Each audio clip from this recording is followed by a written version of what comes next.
Halo anak-anak, selamat pagi. Assalamualaikum warahmatullahi wabarakatuh. Apa kabar anak-anak? Semoga anak-anak selalu dalam keadaan sehat walafiat, selalu dalam lindungan Allah Subhanahu wa taala. Dan jangan lupa kita laksanakan pembiasaan pagi, yaitu dengan melakukan zikir pagi al-ma'surat dan juga sholat duha. Semoga dengan zikir pagi dan sholat duha kita pagi ini anak-anak selalu mendapatkan rahmat dan hidayah dari Allah Subhanahu wa taala. Anak-anak pagi tadi anak-anak sudah mengikuti kegiatan olahraga, meskipun di rumah nggak bisa bersama teman-teman, tapi tetap semangat untuk olahraga supaya anak-anak sehat selalu, badannya segar dan siap melakukan aktivitas berikutnya. Nah, sekarang kita akan belajar tematik tema 1, subtema 1 pada pembelajaran 3. Kemarin anak-anak sudah belajar di PP3 namun di muatan PPKN. Nah, sekarang kita akan belajar muatan IPS, yaitu pada KD 3.1 mengidentifikasi karakteristik geografis Indonesia sebagai negara kepulauan atau maritim dan agraris serta pengaruhnya terhadap kehidupan ekonomi, sosial, budaya, komunikasi serta transportasi. Untuk KD Bahasa Indonesia yaitu 3.1 menentukan pokok pikiran dalam teks lisan dan tulis. Nah, sekarang kita yang kita pelajari sekarang adalah letak geografis Indonesia. Jadi di Indonesia ini dan juga negara-negara yang lainnya itu keadaan dalam suatu wilayahnya itu ternyata dipengaruhi oleh letak geografis dan juga letak astronomis, sehingga tentu saja beda ya Indonesia dengan Korea. Misalnya di Indonesia nggak bisa turun salju. Kalau di Korea karena di sana suhu udaranya dingin, letak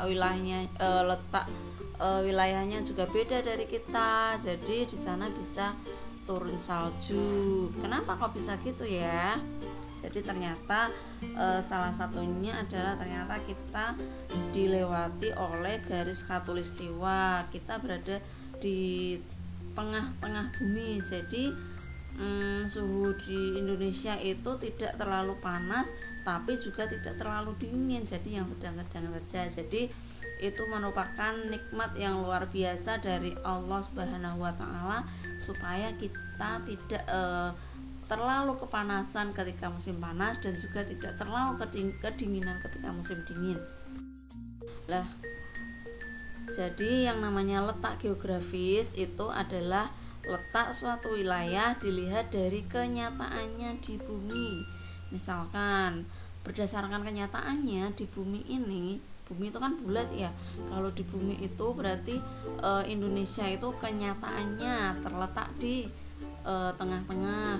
Misalkan karena berada di garis khatulistiwa berarti kan di tengah-tengah ya. Terus kenyataannya Indonesia itu berada di dekat Malaysia, itu namanya letak geografis. Nah, letak geografis Indonesia itu ternyata terletak di antara dua benua dan dua samudra. Apa saja sih? Dua benua itu adalah Asia dan Australia. Kemudian untuk dua samudranya adalah Hindia dan Pasifik. Nah, selain itu untuk mempermudah misalkan ada orang dari Inggris tanya Indonesia itu di mana sih? Oh, ini loh Indonesia itu letaknya di antara Asia dan Australia, sedangkan terletak di antara Samudra Hindia dan juga Pasifik. Untuk lebih jelasnya kita cari batas-batasnya. Batas sebelah timur itu Samudra Pasifik dan Papua Nugini, sedangkan sebelah utaranya itu adalah Selat Malaka, Malaysia Timur, dan Laut Cina Selatan. Kemudian sebelah baratnya adalah Samudra Hindia dan sebelah selatannya adalah Australia. Nah, ada juga selain letak geografis ada juga letak astronomis. Jadi yang namanya letak astronomis itu adalah letak suatu wilayah yang dilihat dari posisinya di garis lintang dan garis bujur. Jadi garis lintang dan garis bujur itu hanyalah garis khayal. Jadi kalau dicari di bumi ini nggak ada garisnya, hanya garis itu digambarkan kalau misalkan pada peta, globe, atlas itu terlihat garisnya supaya mempermudah orang untuk mencari. Apa sih garis lintang itu? Jadi garis lintang itu adalah garis khayal yang melingkar secara mendatar di permukaan bumi sehingga membagi bumi bagian utara dan selatan. Jadi seperti ikat pinggang gitu ya kalau garis lintang itu. Sedangkan garis bujur itu adalah garis yang menghubungkan kutub utara dan kutub selatan. Jadi kalau kutub utara itu kan kalau di globe itu letaknya di bagian atas, sedangkan kutub selatan di bagian bawah. Jadi yang namanya garis bujur itu menghubungkan kutub utara dan kutub selatan itu. Jadi posisinya seperti itu. Lah, kalau letak astronomis itu dilambangkan dengan menggunakan angka. Letak astronomis Indonesia itu berada di 6 derajat lintang utara sampai 11 derajat lintang selatan dan 95 bujur timur sampai 141 bujur timur. Jadi anak-anak, yang namanya letak geografis Indonesia itu letak suatu wilayah berdasarkan kenyataannya di permukaan bumi. Misalkan kalian pernah buka Google Map, kita lihat di sini ada Indonesia. Berdasarkan letak permukaannya, kenyataannya di permukaan bumi, Indonesia itu berbatasan dengan mana saja. Lah ini misalkan kalau di Google Map itu yang bagian atas itu adalah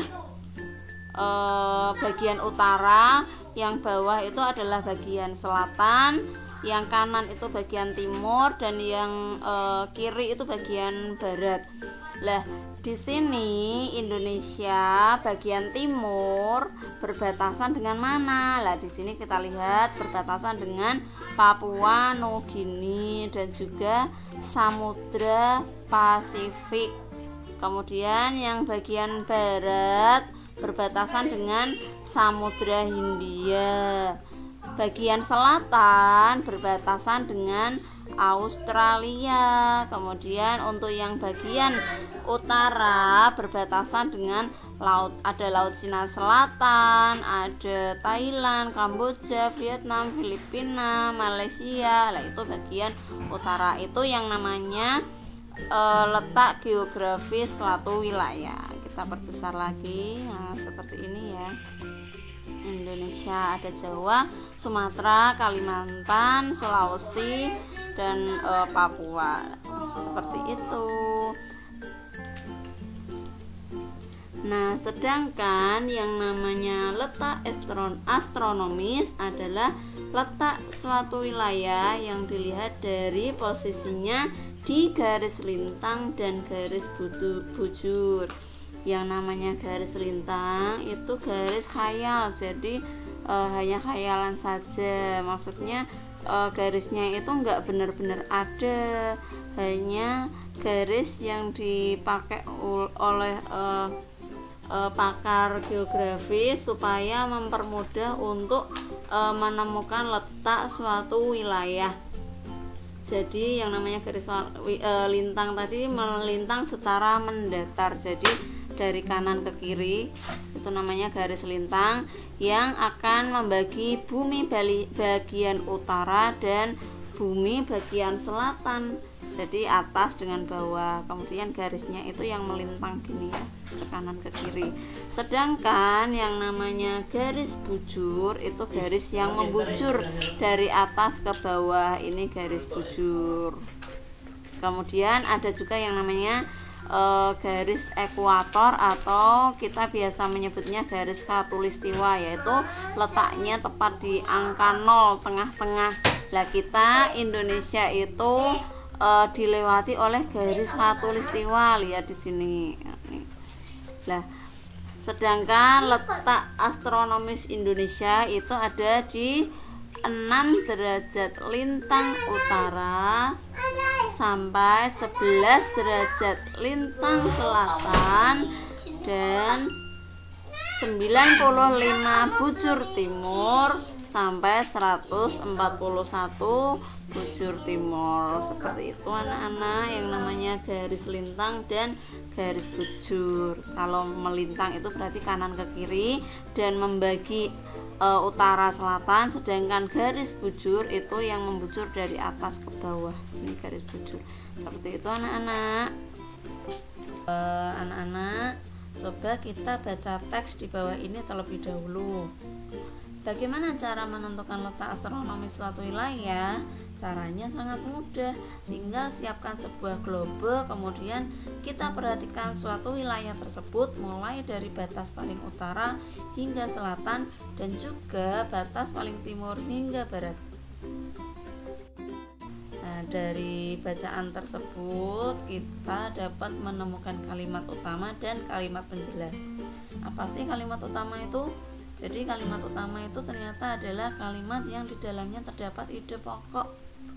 Anak-anak sebelumnya sudah belajar yang namanya ide pokok itu apa ya? Jadi suatu gagasan yang ada gagasan inti yang ada pada sebuah paragraf. Kemudian ada juga yang namanya kalimat penjelas.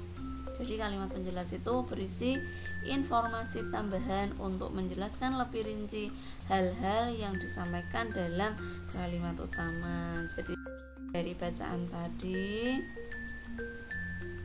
coba dibaca ulang bagaimana cara menentukan letak astronomis suatu wilayah. Di situ kita dapat gunakan sebagai kalimat utamanya. Kemudian dijelaskan dalam kalimat penjelas. Jadi penjelasannya yaitu untuk kita menyiapkan sebuah globe, kemudian kita perhatikan suatu wilayah tersebut mulai dari batas utara hingga selatan dan timur hingga barat. Itu penjelasannya dari jawaban bagaimana cara menentukan letak astronomis. Kemudian kita baca lagi contoh berikutnya. Makna dan nilai yang terkandung dalam sila ini adalah menjaga persatuan dan kesatuan negara Republik Indonesia dengan menerapkan sikap cinta tanah air, rela berkorban demi bangsa dan negara, serta memajukan pergaulan demi persatuan dan kesatuan bangsa yang berbineka tunggal ika. Kalimat utamanya bisa kita ambil dari kalimat yang pertama, yaitu makna dan nilai yang terkandung dalam sila ketiga, karena di situ kalimatnya menyebutkan persatuan dan kesatuan negara Republik Indonesia. Kalimat dari bunyi dari sila ketiga Pancasila. Kemudian untuk kalimat penjelasannya ada di kalimat berikutnya, yaitu dengan menerapkan sikap cinta tanah air, rela berkorban demi bangsa dan negara, serta memajukan pergaulan demi persatuan dan kesatuan bangsa yang berbineka tunggal ika. Seperti itu anak-anak. Untuk lebih jelasnya nanti anak-anak bisa baca lagi di buku pena halaman 11 dan 12. Dipelajari, jangan lupa bukunya dibaca, karena dengan membaca anak-anak bisa menjadi menambah wawasan, jadi kaya akan pengetahuan. Jadi seperti itu. Semangat untuk membaca, jangan malas membaca, budayakan membaca. Terima kasih anak-anak atas perhatiannya. Assalamualaikum warahmatullahi wabarakatuh.